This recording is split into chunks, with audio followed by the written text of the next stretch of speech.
Hello everybody, this is Barry Wiles with Sequence Solutions, where we are sequencing for a cause. So in this video, the big red cursor and I are going to walk you through a different method for importing or getting a sequence ready to import into your display.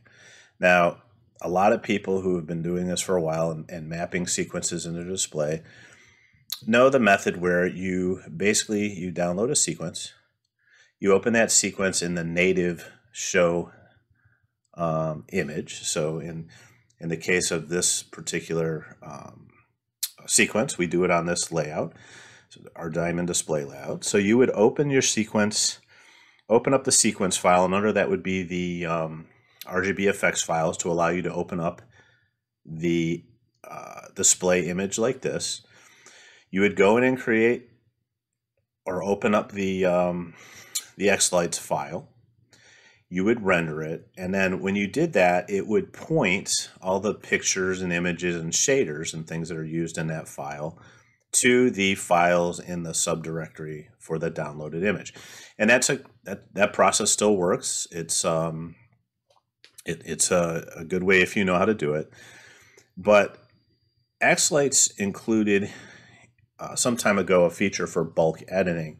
And the great thing about the bulk editing feature is it allows you to skip that whole process and makes the importing of a sequence so much easier and so much quicker. And it also allows you to possibly organize your files better if you want to do that. So we're going to go through that process today and show you how to do that. So in xLights here, I have a version of xLights on my hard drive where I have a home directory and I have all the basic setups for my display. And what I've created, and I think this is good practice for anybody, a lot of the sequence manufacturers kind of tell you to follow the same process, is to create a directory under your home directory called imports. And what this imports is anytime you bring a sequence in from somebody, put it under your imports folder. So in this case, I have the Into the Unknown zip file that I downloaded from the website after I purchased it.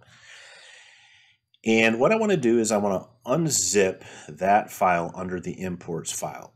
So I'm using Windows 10, and this is a feature in Windows 10. If you have other ways of unzipping, that's fine.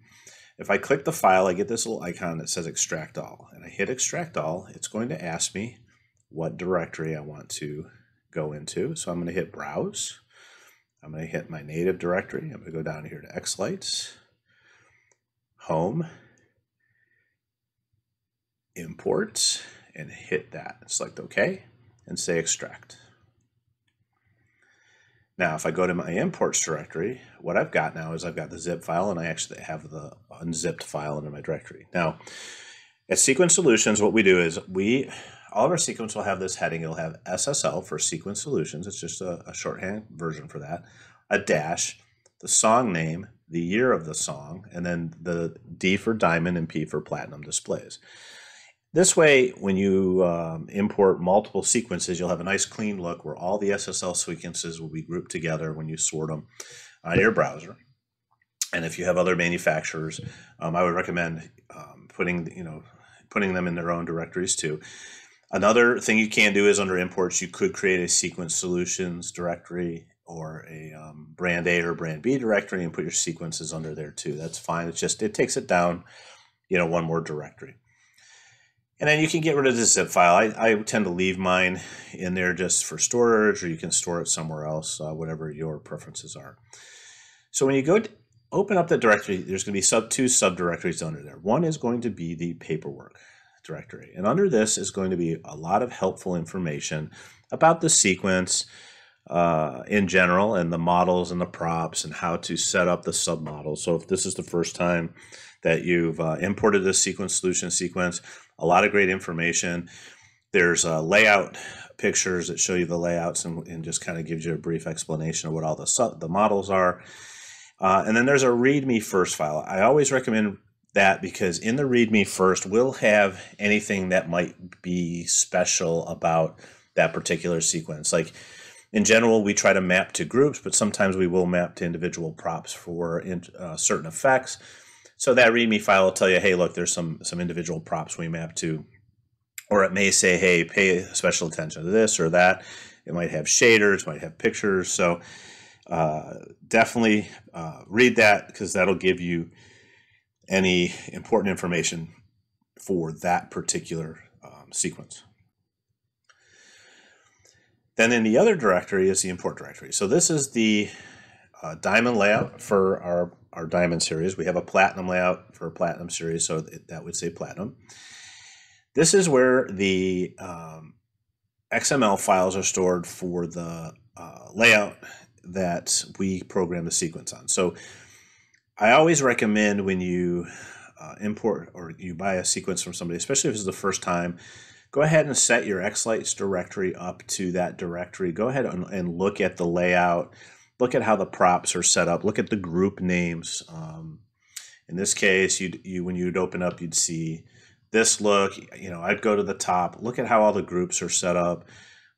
Definitely open up some of these and look at how the submodels are laid out, because you're going to want to make sure that your submodels match up with the submodels in the layout to get the best performance when you're mapping a sequence over into the display. So definitely do that, and kind of just get a feel for what the layout is and what all the various props are, and what kind of matches up with yours, and all of that. Now, also underneath this file, you're going to see a folder called shaders. So if your sequence uses shaders, there's going to be a shaders folder. And then there's going to be the actual song folder, which is going to have, if we open that up, that's going to have the sequence, and it's going to have images and pictures that are used in that particular sequence. So these are important files, because if you just go and open up the sequence in your display or try to just map it in the sequence, it's not going to know where to find all those images and files. But I'm going to show you a trick that's going to cut a lot of time off of doing that and make it a lot easier.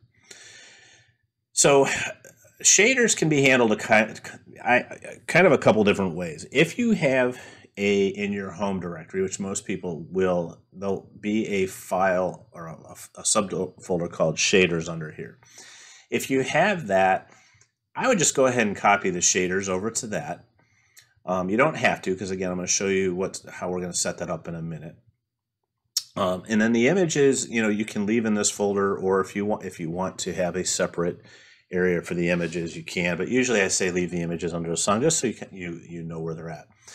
The other important thing to point out is the file method. So a couple versions of xLights ago, we're up to 29 as of this video.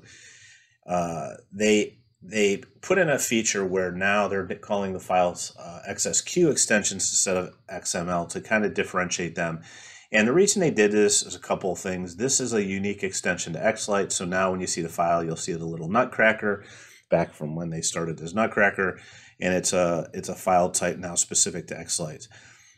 We will include both file types in the sequence package for a while. We'll give you an XML version, so that if you haven't updated xLights and you're still on older versions, you can still use that file in place of the XSQ. But the XSQ, I believe it was version 27 and above, uses the XSQ extension. So with that said, let's go ahead and look at the process now of setting up how to point to the images and shaders and things like that. So what I'm going to do is, I was very fortunate to get permission from Tony Bigda to use his display as a reference for this video. So what I'm going to do is I changed the directory over to his display layout. Now, if you ever get the chance to come to Winter Haven, Florida during show season, come see Tony's show. Not only does he have a great light show, with a lot of elements. He's got a lot of, it's a walkthrough type display, or you can sit out in your car, do both. He's got a lot of mechanical animatronics and things like that. It's a great show. You could go to this show a dozen times and see something different every time and just be wowed. So definitely go down and see that. Now, I am not going to map all of the props and elements over. This video is strictly to show you how to deal with shaders and images. So all I'm really going to do is map over the mega tree and the matrix, because in this particular sequence, those two are the only things that use images and use shaders on them. And then in a separate video, I'll walk through the mapping process and the model process and things like that. So like I said, in the old days, you would go and open the sequence and do a lot of prep work. In this case, we're going to work straight from the native sequence. So first thing we're going to do is we're going to say, I want to start a new sequence. I'm going to call it a musical sequence.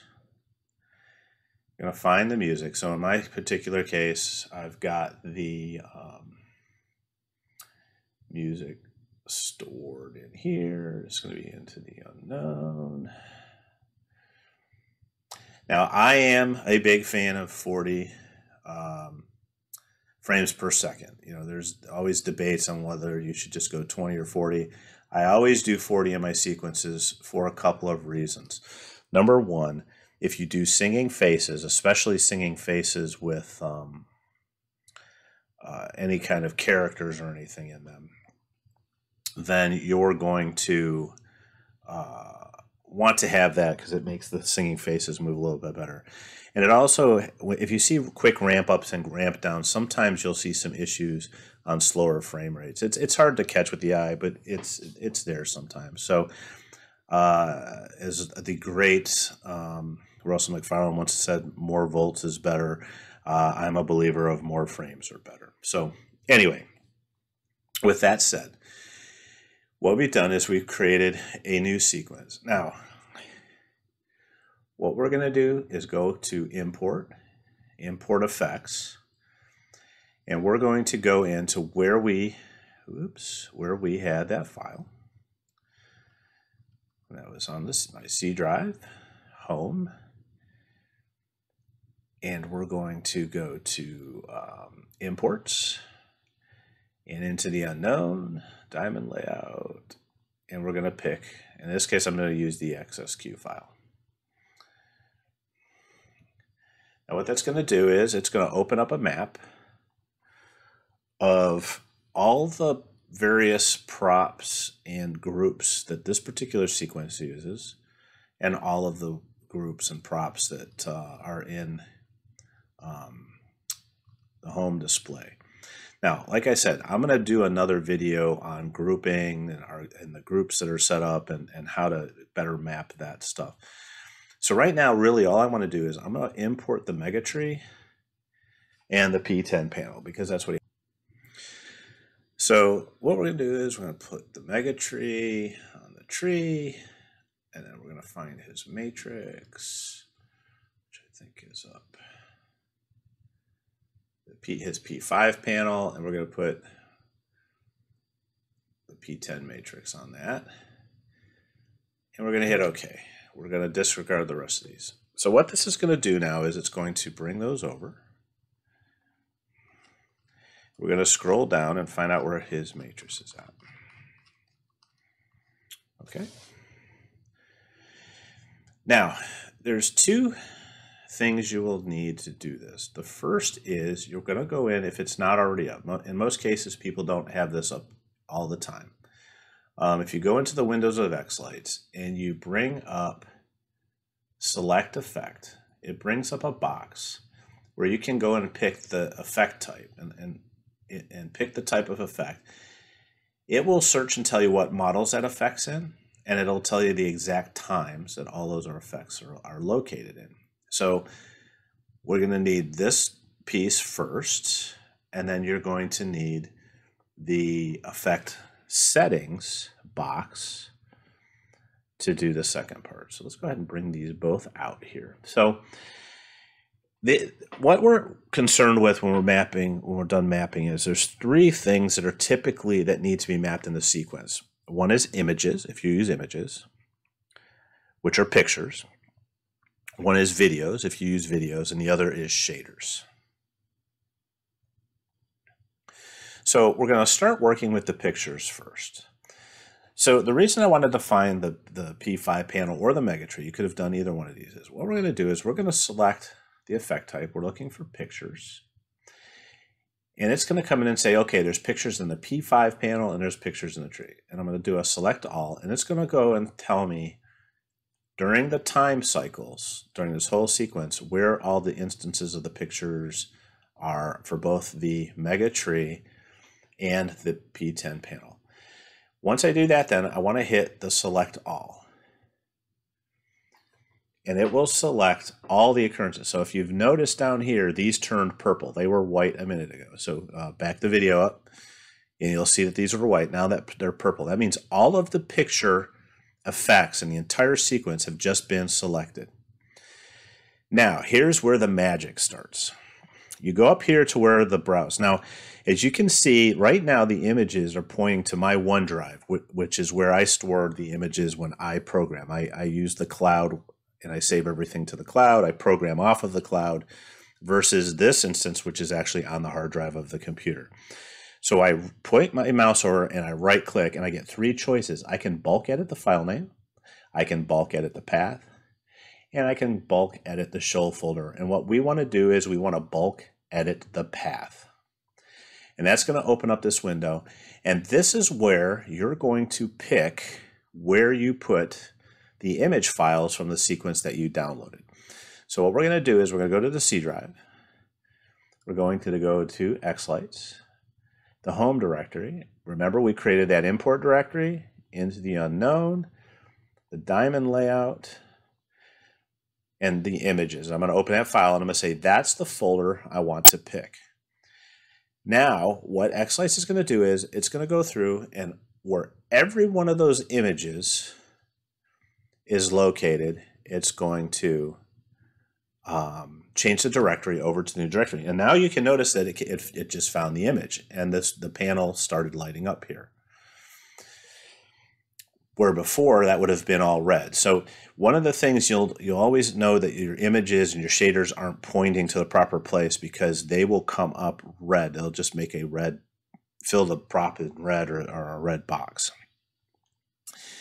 So the other thing, we don't have any videos, and that's why it's important to read that README file. It's going to tell you if there's images, video files, or shaders, or any or all of the three, so that you'll know to look for them.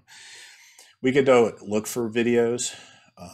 And there's none in here. So the other thing we want to look for is shaders. And it's just in the tree. I'm going to select all. It's going to tell me there. I'm going to select all. Now, what you're going to want to do is it's brought up the shader. It's come up with a shader instance. We're going to, now it's working on this one right now. Normally on your display, this would be red. Unfortunately, xLights is smart enough, even on my C drive, it's going out to my my OneDrive and finding the OneDrive account. So if this were on a computer where it was totally disconnected, this would be red right now. You wouldn't see this shader effect.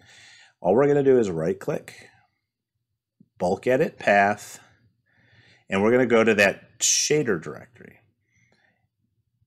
And right now you can see it's on my xLights 2 directory. So what I want to do is I want to go down to my show directory locally.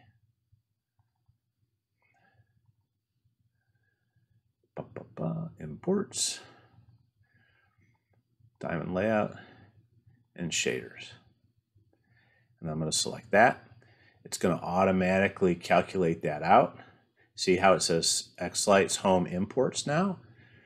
And now every instance of the shader in this file is tied to the right directory. Now what you're going to want to do is go over here, File, Save Your Sequence, and now it will save all that information. So now you don't have to do the whole import, open, set the sequence up for importing anymore. You really can go ahead and just go straight to mapping, and then bring in these few elements very quickly using the bulk edit. And again, if there's videos in here, video clips, you would do the exact same thing, and it sets the sequence up. And this will work for anybody's sequence, any manufacturer, any sequence that you bring in will follow this format and be very easy to repoint those directories and bring them in to show on your display. So I hope that helps. I hope that makes the process easier. Again, you can pick either or, but I would definitely give this new method a wing. I think you're going to find it's going to save you some time and give you more time for the fun stuff, you know, being able to go in and map to your props and play around with the sequence to make it your own. So on behalf of Sequence Solutions, I appreciate your time and have a wonderful day.